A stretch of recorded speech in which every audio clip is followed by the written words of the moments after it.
Welcome to Nanak classes. दोस्तों, Nanak classes के YouTube channel पे आपका स्वागत है। आज 27 नवंबर 2020 और 27 नवंबर 2020 के जितने भी most important Rajasthan plus India current affairs के क्वेश्चन बनते हैं, आज हम उनका डिस्कस करेंगे। पूरा वीडियो ध्यान से देखना और लास्ट में मैं आपसे क्वेश्चन पूछूंगा जिनके जवाब आपको कमेंट बॉक्स में देने। दोस्तों, वीडियो अच्छा लगे लाइक शेयर कर देना। अगर आप चैनल पे नए हैं तो इसको सब्सक्राइब कर लेना और इसके पास लगे बेल आइकन के घंटे को दबा लेना ताकि जो भी वीडियो अपलोड हो आप तक उसका नोटिफिकेशन पहुंच के। तो स्टार्ट करते हैं आज के इंपॉर्टेंट क्वेश्चन। उससे पहले आपको बता दूं, आरएस 2021 का English medium SA foundation course की शुरुआत हो चुकी है। तो कल से यानी 28 नवंबर से इसकी शुरुआत हो जाएगी। तो जिस विद्यार्थी ने अन अकेडमी ऐप डाउनलोड नहीं किया है वो जरूर कर लें। और monthly charger 2 month 3 month 6 month के हिसाब से चार्ज हमारा लगा हुआ है। अगर आप गेट आरपीएससी 10 प्रोमो कोड का उपयोग करते हो तो आपको 10% की छूट भी प्राप्त होती है। यानी एक मंथ का जो 1400 रुपये पेड है वो आपको मिलेगा 1260 रुपये में। तो जुड़ जाइए। यहाँ इस ऐप पर आपको एकेडमी, इस कोर्स पर आपको आरएस, रीट, पटवार, क्रैश कोर्स और मॉक टेस्ट फ्री मिलने वाले हैं। तो जो भी कोर्स आप खरीदोगे उसी हिसाब से आपको यानी इसी प्राइस में आपको मिल जाएगा। तो अपनी तैयारी को चार चांद लगाने के लिए अन अकेडमी ऐप डाउनलोड कीजिए और इसका फायदा उठाइए। स्टार्ट करते हैं आज के हमारे इंपॉर्टेंट क्वेश्चनों की बात। एक बेहद इंपॉर्टेंट क्वेश्चन कल आपके दिमाग में रहा होगा। 26 नवंबर को संविधान दिवस बेहद खास था आपके लिए। संविधान दिवस बनाया गया। राजस्थान में प्रस्तावना के उद्देश्य का पढ़ाना कब से शुरू हो गया? 26 नवंबर को संविधान दिवस बनाया गया। आपको पता है राजस्थान सरकार ने एक पहल शुरू की थी। जो प्रस्तावना है हमारी, प्रस्तावना की उद्देश्य का पढ़ाना कब से शुरू कर दिया है? सरकारी स्कूलों में प्रार्थना सभा में इसकी शुरुआत की थी 26 जनवरी 2020 से। कब से? 26 जनवरी 2020 से इसकी शुरुआत की थी। देखिए, 26 नवंबर 1949 को हमारे संविधान को आत्माप्रेत, अंगीकृत और अधिनियमित किया। इसे देने को हम संविधान दिवस के रूप में बनाते हैं। आपको पता है शाम 8 बजे हमारी जो पॉलिटिकल की क्लास चल रही है, पिछले 4 से 5 वीडियो मैं आपको दे चुका हूँ और उसमें आपको संविधान की सारी विशेषता, संविधान का इतिहास मैंने बताया था, कैसे संविधान बना, किसने भाग लिया, कौन अध्यक्ष बना। तो शाम 8 बजे की आप क्लास देखा करो। पिछले 3-4 प्ले लिस्ट में जाके देखना, 4-5 वीडियो मैंने दे दिए। स्पेशल संविधान ही चल रहा है वहाँ पे। राजस्थान में संविधान के उद्देश्य का 26 जनवरी 2020 से सरकारी स्कूलों में प्रार्थना सभा में पढ़ाना शुरू कर दिया। तो ये तारीख ध्यान रखना इंपॉर्टेंट है। 26 जनवरी 2020 से पढ़ाना शुरू कर दिया है। नेक्स्ट क्वेश्चन देखिए, विधानमंडल के पीठासीन अधिकारियों के सम्मेलन में राजस्थान की तरफ से किसने भाग लिया? विधानमंडल के पीठासीन अधिकारियों का सम्मेलन हुआ था, अभी आपको बताया। तो राजस्थान की तरफ से किसने भाग लिया? तो जाहिर सी बात है राजस्थान विधानसभा के अध्यक्ष कौन है? सीपी जोशी ने भाग लिया। मुख्य तथ्य देखिए, 80वें अखिल भारतीय पीठासीन अधिकारियों का सम्मेलन गुजरात के केवड़िया में हुआ। शायद आपने किसी ने लाइव भी देखा होगा क्योंकि न्यूज लगभग आजकल चलती रहती है, सब सतर्क जागरूक हैं। तो गुजरात के केवड़िया में हुआ, जिसकी अध्यक्षता लोकसभा अध्यक्ष ओम बिड़ला ने की। हमारे जो 17वीं लोकसभा के अध्यक्ष है ओम बिड़ला, राजस्थान के कोटा बूंदी से सांसद, उन्होंने की। और सम्मेलन का विषय था सशक्त लोकतंत्र। सम्मेलन का विषय क्या था? सशक्त लोकतंत्र। राजस्थान की तरफ से राजस्थान विधानसभा के अध्यक्ष सीपी जोशी ने भाग लिया। तो ये आपके लिए इंपॉर्टेंट क्वेश्चन बनता है। अब 4 ऑप्शन आपके पास है। अशोक गहलोत की बात करें, हमारे राजस्थान के 25वें मुख्यमंत्री हैं, 25वें, और सरदारपुरा जोधपुर से ये विधायक हैं। दूसरी बात करें, तीसरी बार ये मुख्यमंत्री बने हैं। इनकी एक और बात करें, अशोक गहलोत के पास गृह व वित्त मंत्रालय भी अशोक गहलोत के पास है। ये आपके लिए इंपॉर्टेंट बनेगा। सचिन पायलट, हाल ही में इनके पास कोई पद नहीं है। इनके पास पहले उप मुख्यमंत्री का था, पंचायती राज और ग्रामीण विकास मंत्री थे, विज्ञान प्रौद्योगिकी और सार्वजनिक सांख्यिकी मंत्री थे। ये सारे पद इन्हें हटा दिया गया फिलहाल, और ये टोंक से विधायक है। इतनी बात याद रखना। और कांग्रेस के प्रदेशाध्यक्ष भी थे, वहां से भी पद से हटाए गए थे। सीपी जोशी आपको बता दिया, सीपी जोशी पहले कभी राजस्थान क्रिकेट संघ के अध्यक्ष भी रहे थे, उसके बाद में वर्तमान विधानसभा के अध्यक्ष है जो 15वीं चल रही है। और निरंजन आर्य ये वर्तमान हमारे राजस्थान के मुख्य सचिव हैं। तो ये बातें आपके लिए इंपॉर्टेंट है, अक्सर इस प्रकार के क्वेश्चन एग्जाम में पूछे जाते हैं। तीसरा क्वेश्चन देखिए, न्यूयॉर्क के बेस्ट आर्किटेक्ट डायना केलांग ने राजस्थान के किस जिले में ज्ञान सेंटर यानी स्कूल को डिजाइन किया है? स्कूल को डिजाइन किया ज्ञान सेंटर स्कूल। अब ये कैसा स्कूल है ये अभी आपको बताते हैं। तो ये किया है जैसलमेर के अंदर। अब बात आती है, एक फाउंडेशन है सिट्टा, CITTA, और जैसलमेर के जो राज परिवार है उन्होंने मिलकर जैसलमेर के कन्नोई गांव के एक स्कूल के 400 बालिकाओं को निःशुल्क शिक्षा व कौशल परीक्षण देंगे और उनको रोजगार के लिए तैयार किया जाएगा। आपको पता है हमारे राजस्थान में साक्षरता है 66.1%, और ये भी कम है हालांकि, लेकिन महिला की तो बहुत ही कम है, 52.1% है। तो महिला साक्षरता को बढ़ाने के लिए, इस पे सुचारू रूप से काम करने के लिए, इसको बढ़ाने के लिए, यानी पुरुषों के मुकाबले बराबर लाने के लिए, इसे बढ़ाने के लिए सिट्टा फाउंडेशन और जैसलमेर राज परिवार ने जैसलमेर के अंदर 400 बालिकाओं को एक तो निःशुल्क शिक्षा दी जाएगी और कौशल प्रशिक्षण दिया जाएगा, और उनको खुद के दम पर यानी रोजगार, सब रोजगार प्राप्त हो जाए, ऐसी शिक्षा, ऐसा कौशल दिया जाएगा।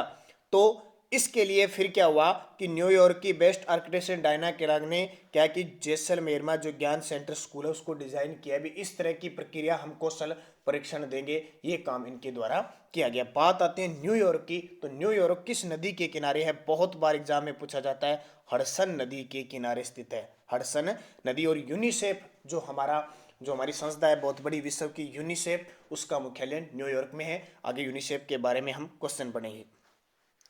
अगला क्वेश्चन देखिए, राज्य सरकार ने राज्य उत्पादित खाद्य परिधानों पर 2 अक्टूबर से 31 दिसंबर 2020 तक कितने प्रतिशत की विशेष छूट देने की घोषणा की है?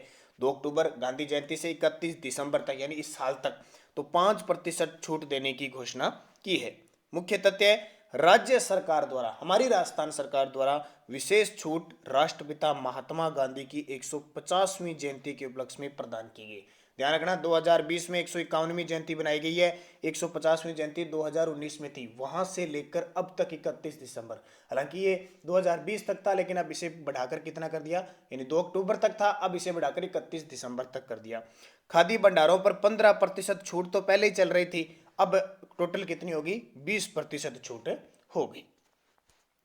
नेक्स्ट क्वेश्चन देखिए, वस्त्र 2020 के संबंध में कौन सा विकल्प सही है? वस्त्र 2020 के विकल्प संबंध में कौन सा विकल्प सही है? वर्चुअल एक्सपो वस्त्र 2020 का उद्घाटन उद्योग मंत्री प्रसादी लाल मीणा ने 23 सितंबर 2020 को किया। सही है। हमारे उद्योग मंत्री कौन है? प्रसादी लाल मीणा। यहाँ से क्वेश्चन बन जाता है क्योंकि मंत्रियों से लगभग एक एग्जाम में आता ही आता है। और आज शाम को मैं आ दूंगा स्पेशल पटवार के लिए, राजस्थान पटवार और रीट के लिए कृषि रिपोर्ट आपको दूंगा 2017-18, पूरे आंकड़े मिलेंगे, कम से कम 30 मिनट की क्लास होगी और आपका कृषि का टॉपिक पूरा क्लियर हो जाएगा, कौन सी किस्में क्या है, क्या चीजें हैं सारी। तो जरूर देखना, शाम को लगभग 6 बजे के आसपास वो आपको वीडियो मिलेगा। इसका आयोजन टेक्सटाइल फेयर रिको और फिक्की के द्वारा संयुक्त रूप से किया गया। तो ये भी बात सही है, तो सी इसका ऑप्शन सही हो जाएगा, ए और बी दोनों सही है। मुख्य तथ्य, 5 दिवसीय अंतर्राष्ट्रीय टेक्सटाइल एंड अपेरल फेयर के 7वें संस्करण वस्त्र 2020 का आयोजन वर्चुअली प्लेटफॉर्म पे हुआ, क्योंकि लगभग आपको पता है डिजिटल जितने भी सम्मेलन है, लोकार्पण है, शिलान्यास है, सब हो रहे हैं। तो क्योंकि आदत पड़ गई अब कोरोना की वजह से, और दोबारा भी लहर आपको पता है थोड़ी सी उठनी हमारे भारत में शुरू हो चुकी है, लेकिन वैक्सीन का भी ट्रायल अब लगभग तैयार हो चुका है, तो ध्यान भी हमें रखना है। नेक्स्ट क्वेश्चन देखिए, प्रदेश के किस शहर के लिए देवनारायण नगर एकीकृत आवास योजना का शिलान्यास मुख्यमंत्री ने किया? प्रदेश के किस शहर के लिए देवनारायण नगर एकीकृत आवास योजना का शिलान्यास? तो वो कोटा के लिए किया गया। मुख्य तथ्य, कोटा शहर में 300 करोड़ की जिस देवनारायण नगर एकीकृत आवास योजना के विकास कार्यों का मुख्यमंत्री अशोक गहलोत द्वारा शिलान्यास किया गया, वह अपने आप में एक विशेष योजना है। ध्यान रखना, इस योजना में क्या होता है, पशुपालकों को अपने पशुओं को उनके पास रहने या रखने और उनकी देखभाल करने के लिए भूखंड और आवासीय भवनों का आवंटन किया जाएगा, यानी जहां आपके पशु है वहां उसी क्षेत्र में आप रह सकते हो। योजना से शहरवासियों को आवारा जो पशु है ना, उनसे समस्या से मुक्ति मिलेगी। अब कोटा की बात आती है, कोटा से क्वेश्चन बहुत बार पूछे जाते हैं। एक तो ये क्षेत्र किस में आता है? दक्षिणी पूर्वी क्षेत्र में, कह सकते हैं हाड़ौती के पठार में स्थित है।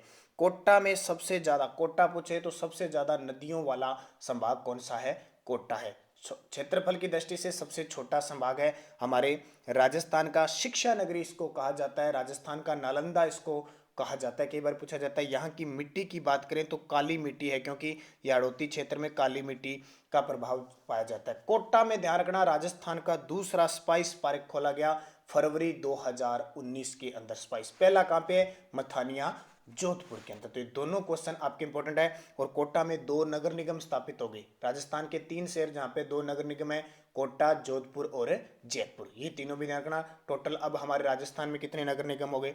10 नगर निगम हो गए। और कोटा में 1857 की क्रांति का बिगुल बहुत इंपॉर्टेंट है, तारीख याद रखना 15 अक्टूबर 1857, जयदयाल और मेहराब खां के नेतृत्व में। और यहाँ के जो पॉलिटिकल एजेंट थे वो थे मेजर बर्टन। नेक्स्ट क्वेश्चन देखिए, श्री गुरु नानक देव जी के जीवन पर लिखी गई पुस्तक का विमोचन किसके द्वारा किया गया? श्री गुरु नानक देव जी, सिखों के प्रथम गुरु गुरु नानक देव जी, पुस्तक का विमोचन किया किसके द्वारा? खुद प्रधानमंत्री श्री नरेंद्र मोदी जी के द्वारा इसका विमोचन किया गया। मुख्य तथ्य, प्रधानमंत्री नरेंद्र मोदी ने सिख धर्म के संस्थापक और सिखों के 10 गुरुओं में से गुरु नानक देव जी के जीवन व आदर्शों पर एक पुस्तक जारी की। इस पुस्तक को कृपाल सिंह जी ने लिखा था। किसने इस पुस्तक को लिखा था? कृपाल सिंह जी ने। तो बहुत बड़ी बात, सिखों के प्रथम गुरु गुरु नानक देव जी के बारे में आपको पता है। गुरु नानक देव जी का आप बहुत बार लेख भी पढ़ते हो, बहुत सारी चीजें उनके बारे में पढ़ते हो। तो ये इंपॉर्टेंट क्वेश्चन है। यहाँ से श्री नरेंद्र मोदी जी ने उनका नामकरण किया। नेक्स्ट क्वेश्चन देखिए, एक इंपॉर्टेंट दिवस की बात करें, राष्ट्रीय दुग्ध दिवस कब मनाया जाता है? राष्ट्रीय दुग्ध। तो दोस्तों वीडियो अच्छा लगे लाइक जरूर कर देना। भी आप आजकल थोड़ा शायद पढ़ाई से बहुत पीछे हो चुके हो, आपका लक्ष्य आगे की तरफ नहीं जा रहा है। जैसे मैंने अब अपना चैनल चल रहा है तो 1000 के आसपास विद्यार्थी देख रहे हैं, बाकी शायद सुस्त हो चुके हैं। तो वीडियो को लाइक किया करो, शेयर किया करो और दमखम के साथ वापस तैयारी में जुट जाओ, क्योंकि आने वाली भर्तियां और भी है। अभी ग्राम सेवक की भर्ती आने वाली है, पटवारी का एग्जाम होगा, रेट का एग्जाम, बहुत सारे एग्जाम है। तो एकदम उस चीज़ को छोड़कर न कि आगे बढ़ते जाइए, बढ़ने में ही हमें फ़ायदा मिलता है। तो लाइक जरूर कीजिए, शेयर कीजिए और चैनल पे नए हैं तो सब्सक्राइब कीजिए। तो राष्ट्रीय दुग्ध दिवस कब मनाया जाता है? 26 नवंबर को, जिस दिन संविधान दिवस मनाया जाता है उसी राष्ट्रीय दुग्ध दिवस। अभी राष्ट्रीय दुग्ध दिवस किसके जन्म दिवस को मनाया जाता है? तो भारत में हर साल 2014 से भारत के श्वेत क्रांति के जनक डॉक्टर वर्गीज कुरियन की जयंती, जिन्हें मिल्कमैन भी कहा जाता है, के जन्मदिन 26 नवंबर को राष्ट्रीय दुग्ध दिवस के रूप में मनाया जाता है। श्वेत क्रांति के जनक कौन? डॉक्टर वर्गीज कुरियन, जिनका जन्म केरल में हुआ था। इनके जन्म दिवस को 26 नवंबर को राष्ट्रीय दुग्ध दिवस मनाया जाता है। इन्हीं की वजह से भारत आज दूध के क्षेत्र में क्रांति ला रहा है और विश्व का सबसे बड़ा दूध उत्पादक देश है। तो ये बहुत बड़ी बात। 1 जून को विश्व दुग्ध दिवस मनाता है। ये तो है राष्ट्रीय दुग्ध दिवस 26 नवंबर, 1 जून को मनाया जाता है विश्व दुग्ध दिवस। तो ये आपके लिए इंपॉर्टेंट है। इनमें एक इंपॉर्टेंट दिवस और ध्यान रखना, 19 नवंबर का खास है, विश्व शौचालय दिवस। याद रखना, विश्व शौचालय दिवस कब मनाया जाता है? तो विश्व शौचालय दिवस मनाया जाता है 19 नवंबर को।